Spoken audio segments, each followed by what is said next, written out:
Hi there, I'm Ken Cowisher from Teletoon Studio.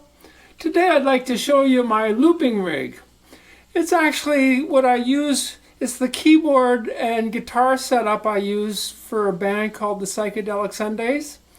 And I'm going to go through all the components and mainly concentrating on looping. I heard Dynamite Motel, or known as Mindy Amelot, she did a great video on her channel looping, and she's a great singer, and she uses one of the loopers I'm using here, and I thought I can't sing like her, but I can at least show you what I have, and it's more of just a show and tell, and a little bit of, for people interested in tech, different ways you can set up your looping. So I will start off with my main keyboard here. It's called the Juno Stage. It's a stage piano. It's kind of like a workstation. I mainly probably use it mostly for piano.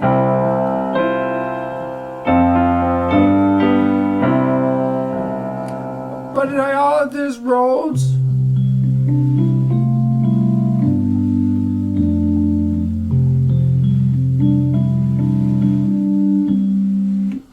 No.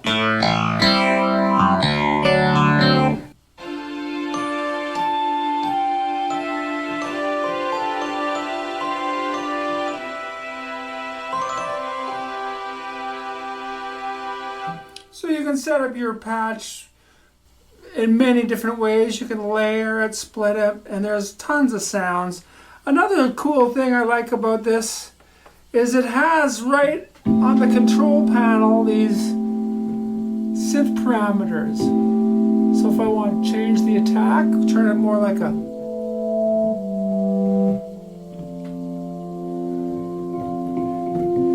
same with the release, I can do that. I can change the tone, I reverb. So at the heart of my rig, what I have is I have some pedals that were designed mainly, I think, as floor pedals.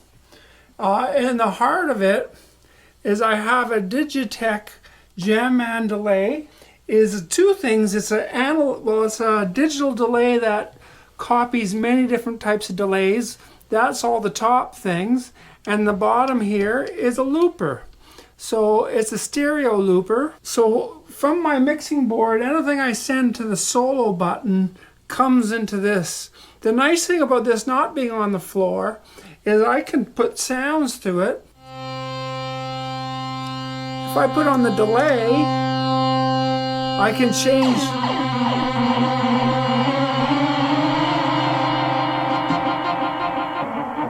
When you change on an analog delay, when you change the length of it, it does a pitch change. It's hard to do that when it's on the floor, so you can get all kinds of neat effects with that.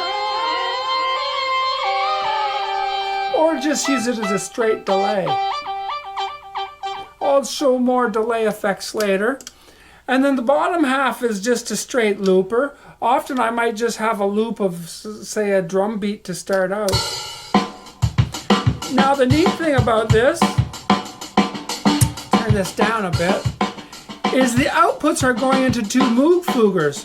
So this drum beat's only on the left side, so that means the drum beat's going through this, so I can now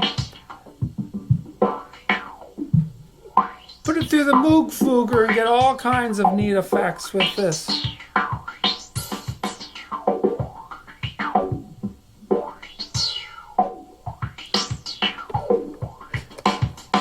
I can see with the piano, I can also put through the delay. Now there's other types of delays if I want a different sound.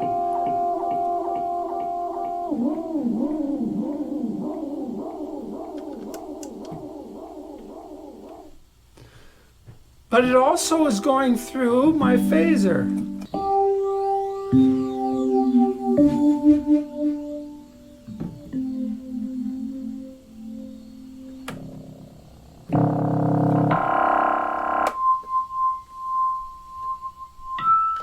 So the piano is also, it's not only going through the phaser, I can control my mixer, it's also going through this, so I can get two effects.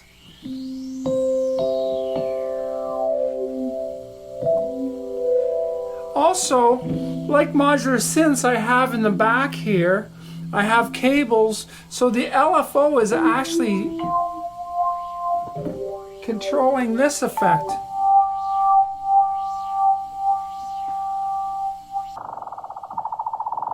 So you can see very quickly I can get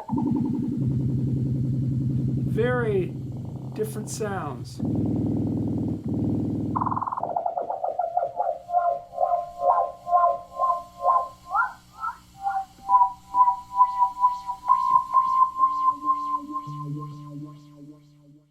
So on this side is a JP-08, and this is a boutique synth. It's a remake, it's a digital copy of something called the Super Jupiter. And it's nice to have a synth where all the controls are right in front. I like sometimes to use it with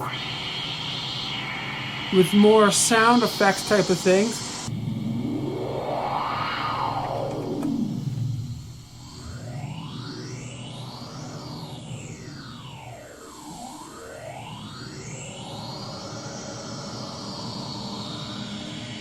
This is a sound effect I use in echoes. So even though the sound effect without the effects, it's still kind of psychedelic, I can continue to play with it in real time.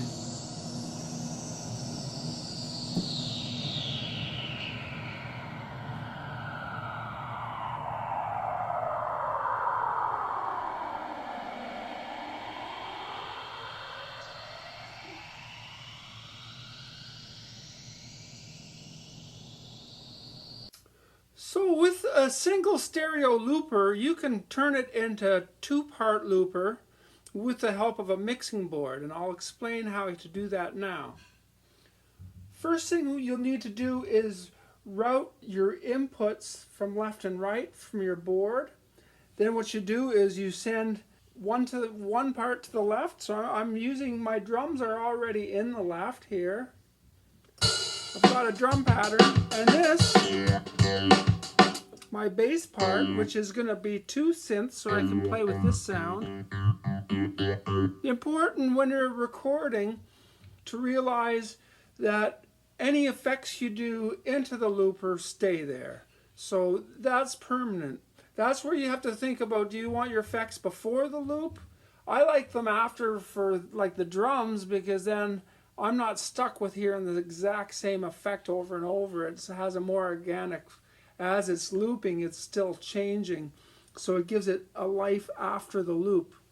So you have that, and then when it's going back to the board, you send it, as I'm doing here, as I said earlier, the two Moog Foogers are going left and right back to the board.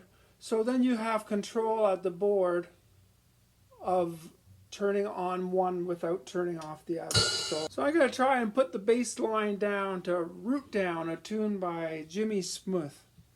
See how we do.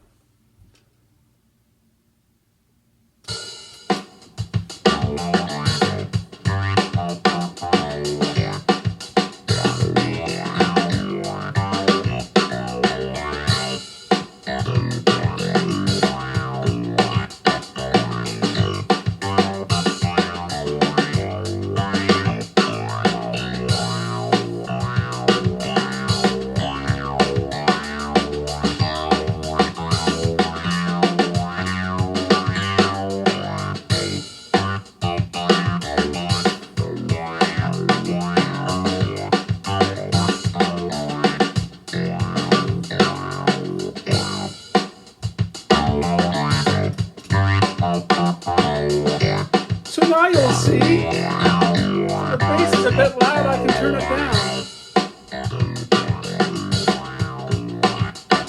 And I can play with the drum sounds and the bass sounds.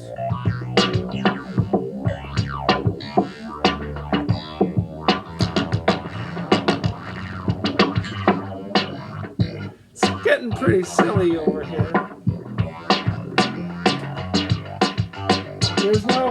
One thing is, you don't always have to use all these effects, as I'm doing too much to show off, but A little bit goes a long way.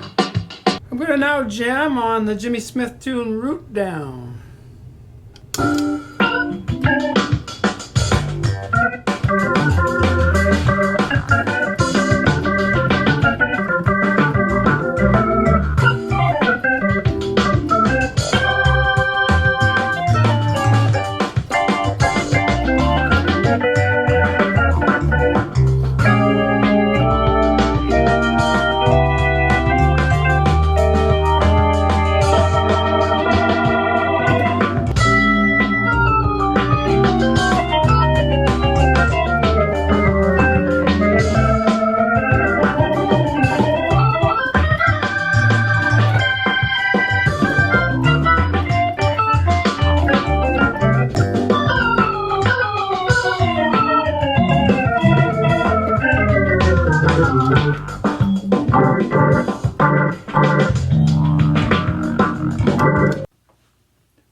Whenever I'm playing guitar or bass, this is a bass tune like a cello, or my electric cello, I use the GT100 as the front end going into my mixer that will then go to my loopers.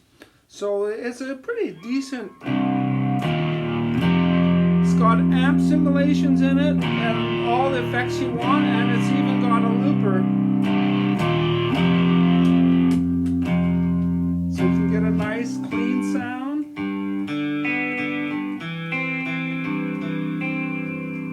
Add some delay. Chorus. And some crunch sound. So if I want to loop it, now that you can set this looper in such a way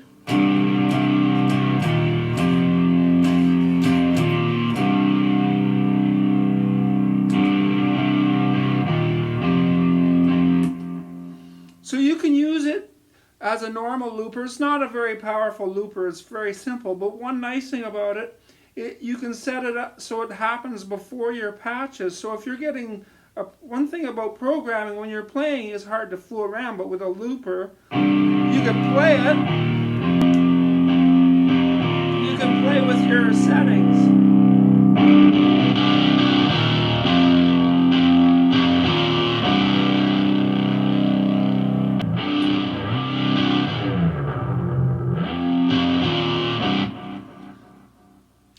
So that's one cool thing about that. Another thing, these pedals, when I'm using my iPad as the looper, these pedals control the stop and start. A lot of things on the iPad have something called MIDI Learn. And with MIDI Learn, you're able to assign parameters to MIDI messages. So all you do is you hit what you want to adjust, you press the message you want to do, and it's very simple, and I use that all the time with my keyboard with all the faders. I can assign each fader where I want it to go, and that's really handy. So when I'm looping, I have these pedals open for looping. So now I'm holding my electric cello. This is a 5-string cello. It's a normal sounding cello.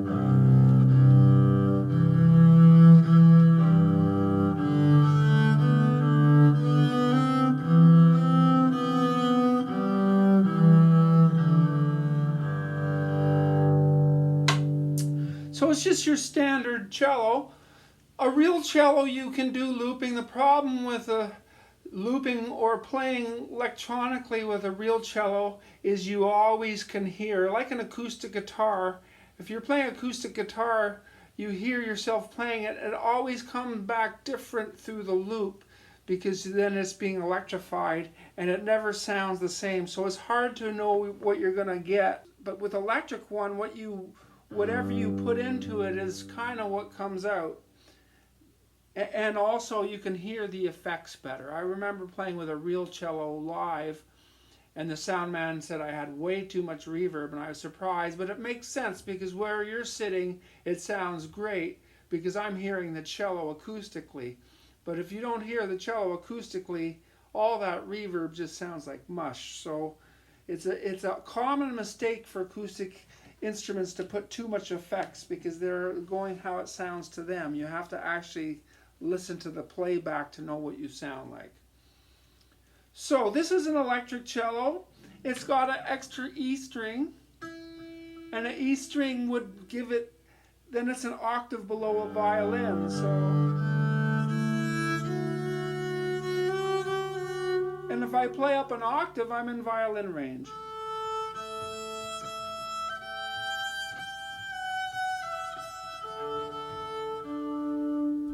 So it's a handy tool to have. So often what I will do is I will use a looper to set up drones. So that's what we did. I set up this Indian sitar type of loop that I can play over.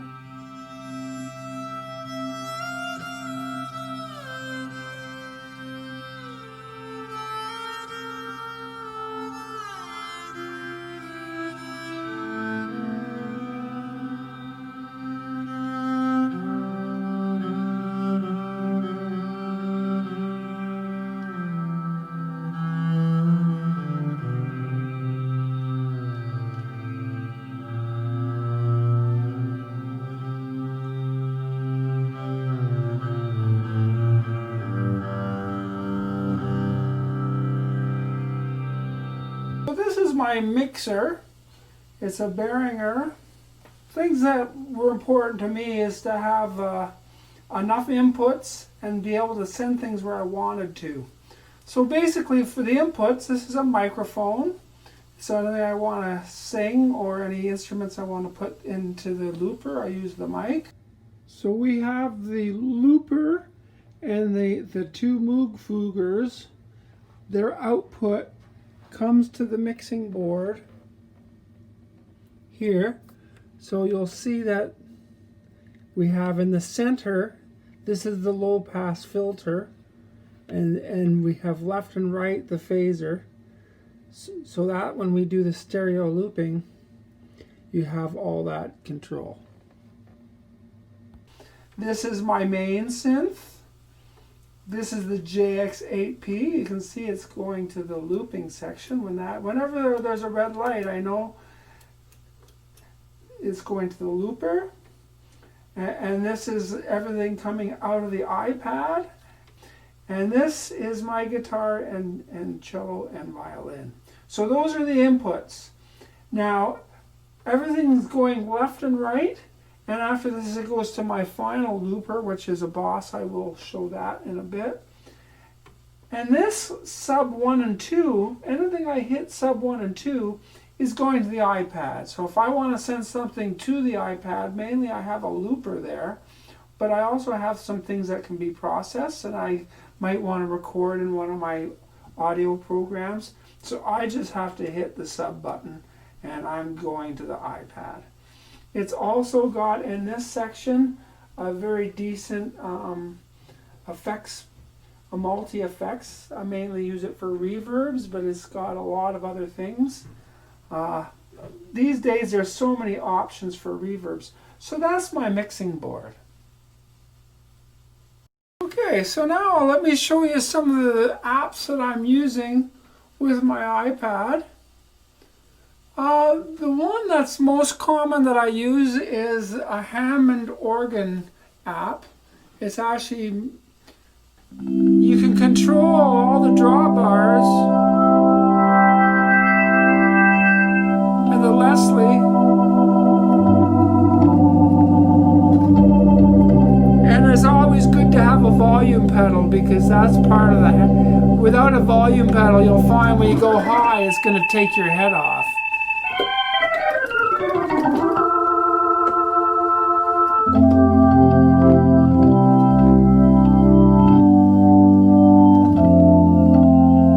So that's an excellent app. Here's my synths. The Model 15, that's an expensive one.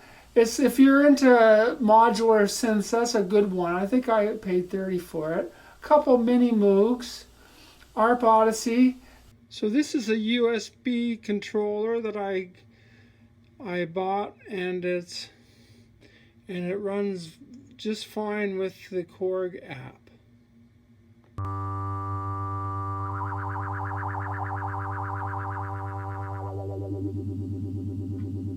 It's a fun synth to play with. It sounds a bit like a pinball machine sometimes, but with a little reverb.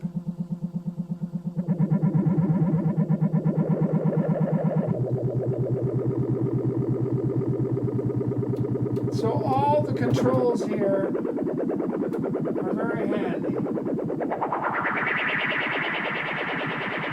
I have 4 loopers. All these together cost under $100, and all of them in their own way have more power than that hardware looper. Sample players are always good to have. The main two here that are the Module Pro and the Sample Tank are good, but you have to spend money on the samples. They're cheap at the beginning, but you can easily spend quite a bit of money if you're going to buy all their samples.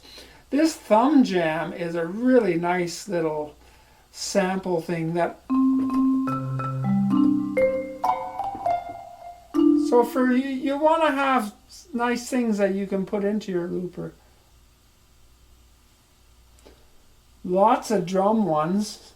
I like Drum Genius just to play along with. Soft Drummer I use a lot. That works good.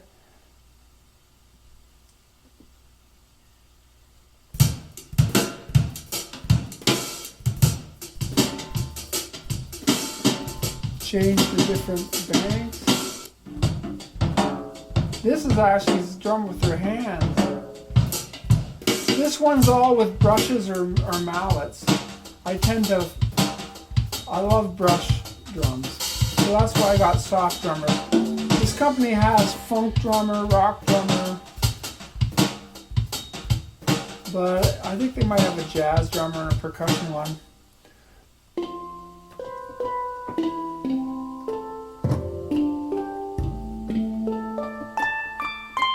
Anyway, there are tons of apps, but you know, it adds up if you're going to buy all of them. You kind of have to pick and Drum Jam, this one's a lot of fun. It's kind of a little bit like some of the programs I saw in GarageBand. You know, they have all these presets.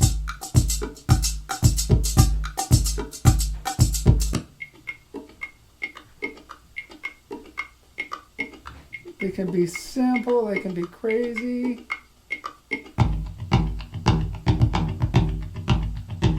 So you can, these are all things you can start your loop with. Multiple cowbells.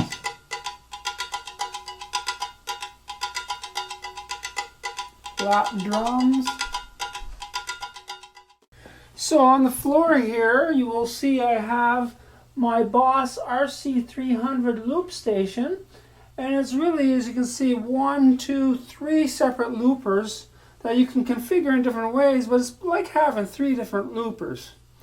So this is actually a factory preset. It comes with a few loops, so I can start one loop here, play on top of it, then I can bring in the second loop. I'll wait until the beat.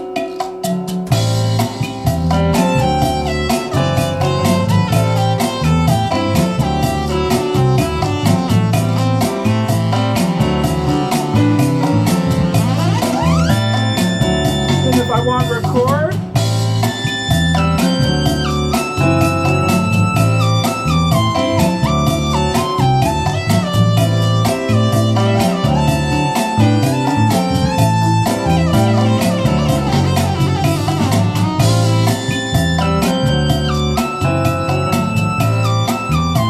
There we go. I can turn everything on and off as I like. And it all stays synced up.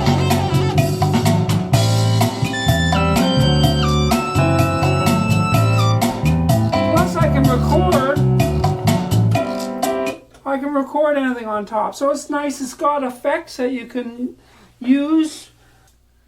Hey there, so if you want to be using a lot of apps on your iPad, I highly recommend you getting a program like Audio Bus or AUM. I'm going to show you Audio Bus. It locks all the apps in the same time frame. So you can play things together and they'll be locked. So this is a soft drummer. It's a nice program. I like it.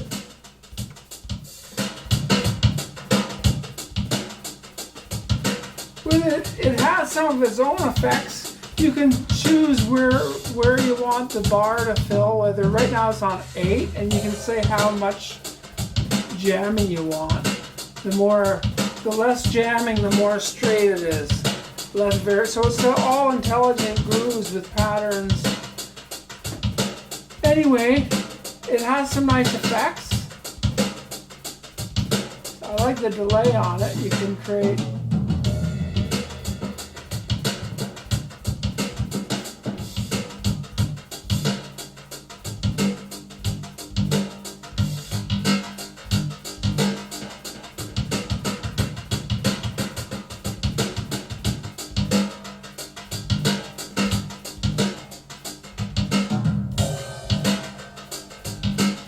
a flanging thing. So with MIDI Learn on the iPad, it gives you something to assign all these different controllers. All these can be controlled to different things on your synths or apps. So that's a really handy feature, and I'll show you how to set that up. So if you see where I'm pressing, it says MIDI Learn on the top. If I press MIDI Learn, then all I have to do, so if I want to make my frequency here, I just press the knob here, and see, I'm just picking what ones I want, and I'll use this one here, this one here. You can just see what I'm moving. I just touch the knob, and I'm just kind of going in order here. I hope you enjoyed my looping rig video.